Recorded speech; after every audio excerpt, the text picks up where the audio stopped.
Bismillahirrahmanirrahim. Assalamualaikum warahmatullahi wabarakatuh. Alhamdulillah, wassalatu wassalamu ala rasulillah wa ala alihi wa sahbihi wa man wala wa ba'd.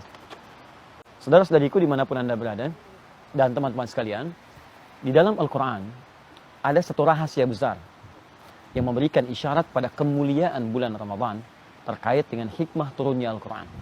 Tidak sedikit orang yang menilai bahwa Al-Quran hanya sekedar diturunkan untuk menjadi bacaan, untuk tilawah, atau bahkan untuk pegangan dalam setiap aktivitas. Ada satu rahasia yang disebutkan di Quran surah kedua Al-Baqarah ayat 185 bahwa Allah menyampaikan Syahrul Ramadan alladzi unzila fihi al-Quran hudan linnas. Perhatikan ketika Allah memberikan gambaran di ayat ini, kata Allah, di bulan Ramadan yang sangat istimewa itu, di bulan yang sangat suci itu, diturunkan Al-Quran. Apa tujuan Al-Quran? Ternyata bukan sekedar dibaca, bukan sekedar untuk bisa disampaikan, tapi juga hudan, isinya semua dari Al-Fatihah sampai dengan An-Nas adalah petunjuk, solusi, dan kemudahan hidup bagi setiap insan yang mendambakan kenyamanan dalam kehidupan dunia sampai dengan akhirat. Kata hudan tidak disebutkan dalam Al-Quran, kecuali jamak dari kata hidayah. Berarti solusi, berarti petunjuk, berarti jalan pada nilai-nilai kebaikan. Kata Allah, di Quran ada solusi dalam setiap problem yang kita hadapi. Di Al-Fatihah sampai dengan An-Nas, semua masalah hidup kita, solusinya ada di situ. Dari mulai persoalan rumah tangga, persoalan pekerjaan, persoalan kehidupan sosial. Anda yang butuh jalan-jalan kebaikan, di situ ada jalannya. Bagaimana cara mata kita memandang dengan baik? Bagaimana cara telinga kita mendengar dengan baik? Bagaimana cara lisan kita bicara dengan baik sampai ke kaki kita berjalan dengan mulia? Dan di situ, selain nilai-nilai yang tadi disebutkan, ada juga tahapan-tahapan untuk mendapatkan keindahan-keindahan dalam kehidupan kita. Mudah-mudahan ini bisa kita amalkan di hari ke-16, malam 17 ini, malam yang sangat spesial di pertengahan Ramadan, waktu keesokan harinya turunnya Al-Quran pada Nabi Muhammad SAW. Jangan jadikan Quran hanya sekedar simpanan, jangan jadikan Quran hanya sekedar pajangan, bahkan jangan sekedar jadikan Quran sebagai bacaan, tapi galilah ayat-ayatnya, keluarkan setiap tuntunannya sesuai dengan tema-tema kebutuhan kita.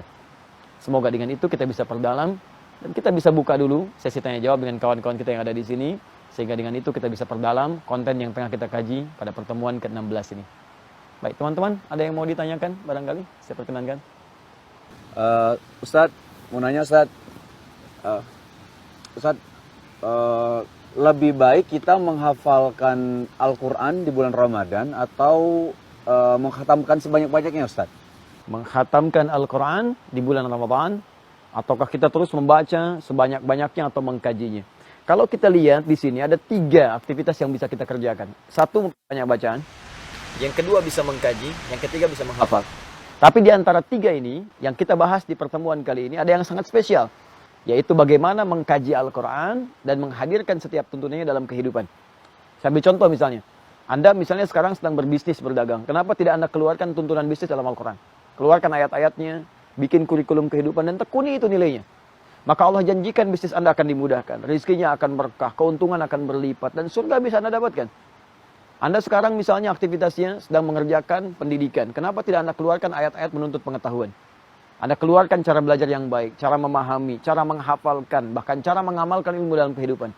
Ada yang di pemerintahan, ada yang di birokrasi, di diplomasi, bahkan di rumah tangga. Anda sudah berapa tahun jadi ayah? Kenapa Anda tidak turunkan ayat-ayat Quran yang terkait dengan bimbingan menjadi ayah yang baik, suami yang baik, istri yang baik? Tilawahi di rumah tangga. Membaca melahirkan pahala.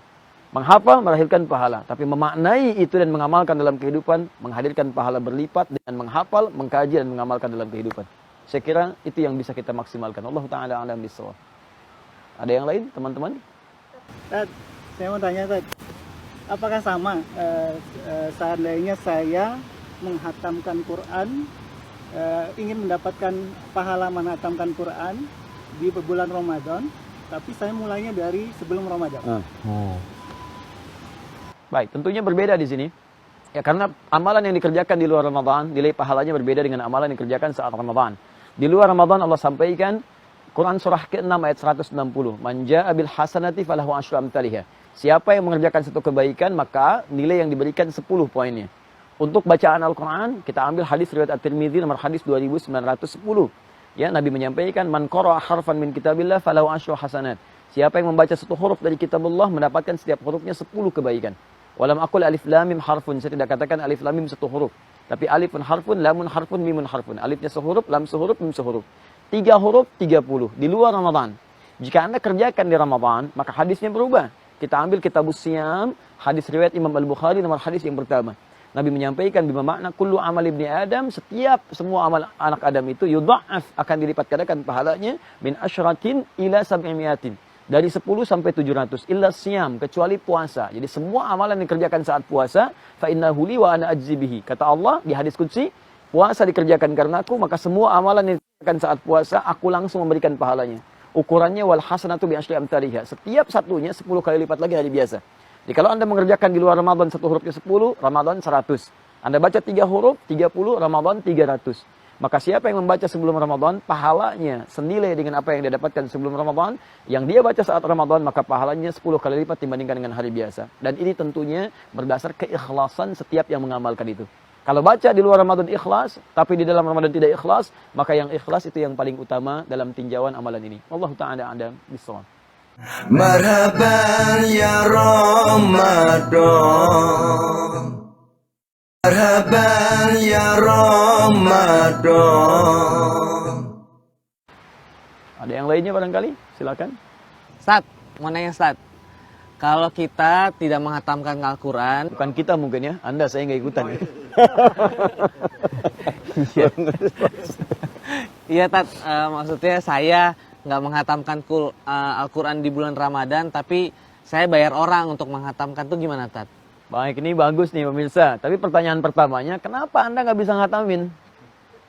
Ya, kalau Anda bisa menghatamkan, kenapa Anda pilih orang lain untuk menghatamkannya? Jadi yang pertama itu, Anda siapkan dulu program supaya bisa menghatamkan selama Ramadan. Nabi manusia paling bersih, manusia paling takwa, dijamin surga, tingkat surga paling tinggi, khatam sekali Ramadan. Anda Nabi bukan, Rasul bukan, kan? Surga belum ada jaminan. Kok nyuruh orang untuk hafalkan itu kan? Dan menghatamkan Quran itu. Jadi pertama, buat dulu program supaya kita bisa menghatamkan. Yang kedua, alhamdulillah kita support orang lain untuk bisa menghatamkan juga. Berikan donasi, berikan mushaf, kemudian mereka menghatamkan. Maka pahalanya double. Kita hatamkan, baca, dapat satu hurufnya 100, kita donasikan untuk orang membaca dan menghatamkannya. Maka setiap yang mereka bacakan, kita pun mendapat bagian yang sama tanpa dikurangi sedikit pun. Dan double pahala kita. Ya, maka jika Anda bisa mengerjakan keduanya, kenapa harus meninggalkan salah satu? Wallahu ta'ala alam bishawab. Ada yang lain barangkali? Ustaz, izin bertanya, gimana nih kalau kita menghatamkan Quran tapi tidak menghatamkan bahasa Arabnya, cuma membaca artinya, boleh tidak? Baik, yang pertama yang dimaksud Al-Quran itu tentunya bukan terjemahan. Quran adalah bacaan firman Allah yang ingat dibacakan dalam bahasa Arab yang sangat fasih, yang diwahyukan pada Nabi Muhammad, dan tentunya dengan cara baca, tuntunan, dan tajwid yang berbeda dengan bacaan-bacaan biasa. Itu yang dimaksud dengan Al-Quran. Ketika Anda bacakan, maka Anda mendapatkan pahala. Setiap hurufnya 10. Tapi kalau Anda hanya baca terjemahannya saja, maka yang Anda dapatkan itu hanya sekedar pahala dari terjemahan-terjemahan yang Anda kaji. Ya, bagaimana pahalanya? Anda mendapatkan setiap Anda baca terjemahan, Anda pelajari 10 nilainya dari setiap amalan. Bukan setiap hurufnya. Di Anda misalnya baca terjemahan Ad-Duha nih. Baca, Anda pelajari. Selesai Anda baca, Anda dapat 10. Dalilnya Quran surah ke-6 ayat 160. Man jaa'a bil hasanati falahu asyru amsalihha. Siapa yang bisa mengamalkan satu kebaikan punya pahala, pahalanya 10 nilainya. Kalau Anda kaji sampai ke tafsirnya, maka ditambah 4 lagi tambahan. Di hadis Muslim, ya. Allah berikan ketenangan, Allah berikan rahmat, Allah hadirkan malaikat menaungi di situ, dan Allah sanjung-sanjung sampai selesai tilawahnya. Ya, jadi berusaha membacakan Arabnya, dan insya Allah kata Nabi, semua yang belajar walaupun terbata-bata itu pahalanya 2 kali lipat dari yang lancar. Ditemukan di At-Tirmidzi nomor hadis 2920. Walladzi yatata'ta wa huwa syaqqun 'alaihi, orang yang berusaha baca Al-Qur'an Arabnya walaupun terbata-bata, berat sekali hurufnya mengucapkannya, kata Nabi dia mendapatkan pahala 2 kali dari orang yang lancar. Orang lancar dapat misalnya 30, dia dapat 60. Tapi jangan salah menyimpulkan, kalau gitu saya nggak lancar aja Ustaz ya. Tidak. Yang dimaksudkan adalah pahala Anda diberikan 2 karena usaha dan bacaan yang telah Anda bacakan itu. Allah Ta'ala a'lam bishawab. Dan pemirsa dimanapun Anda berada, kesimpulan yang bisa kita hasilkan di episode ke-16 ini bahwa yang pertama, Al-Quran Allah turunkan bukan sekedar menjadi bacaan semata, walaupun sekedar itu melahirkan pahala untuk kita dapatkan. Al-Quran adalah kitab yang saat Allah turunkan berisi pedoman-pedoman kehidupan. Di situ ada solusi, di situ ada jembatan kebaikan, di situ ada petunjuk-petunjuk yang bisa mengantarkan kita pada kemuliaan. Maka keluarkanlah di bulan Ramadan ini ayat-ayat Quran sesuai dengan kebutuhan kita. Yang ibu rumah tangga, ayo keluarkan ayat-ayat menjadi ibu. Yang ayah, keluarkan ayat-ayat jadi ayah. Demikian seterusnya. Yang dengan itu, Allah menjamin insya Allah hidup kita akan mudah, tertata dengan indah, dan menuju surga dengan ridha Allah Subhanahu wa Ta'ala. Bukan sekadar kenikmatan dunia yang bisa kita raih. Semoga Allah mengabulkan apa yang kita mohonkan dan memberikan kedamaian dengan cahaya Al-Quran. Dari Tokyo memberikan inspirasi sampai dengan ke Indonesia, kita bisa amalkan di bulan suci yang penuh dengan keberkahan ini. Allahumma taqabbal minna innaka antas samiul alim wa tub alaina innaka antat tawwabur rahim.